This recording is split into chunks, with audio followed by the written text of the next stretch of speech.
প্রিয়া তুমি বা কি? শীতকাল এলেই তোমার খুব ফাটে, সেই জন্য তুমি লোশন মাখো। শীতে তো তুমি ঠিক মতো গোসলও করো না। তুমি কি আমার লোশন মাখবে না ওর লোশন মাখবে? এই দেখো প্রিয়া, তোমার জন্য লোশন এনেছি। এখনো কি তুমি ওরটাই ব্যবহার করবে? দেখো প্রিয়া, তুমি কেঁদো না তো, তুমি কাঁদলে তোমার লোশনগুলো সব ধুয়ে যাবে। সেই তেলেই তোমার এত ফাটে কেন?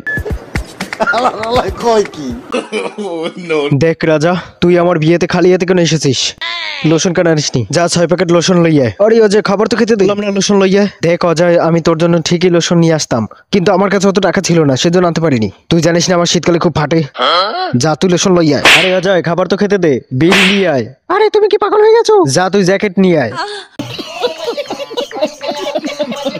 তোমাদের এলাকায় খুব ঠান্ডা পড়ে। অনেক ঠান্ডা পড়ে, ঠিক মতো তো তুমি পায়খানাও করতে পারো না। কি করবো বলো, কোন রকম পায়খানা হলো পিছন পরিষ্কার করতে আমার খুব ভয় লাগে, কারণ পানি যে খুব ঠান্ডা। শীতে তো আমার হাত পা ফেটে চৌচির হয়ে গেছে। আরে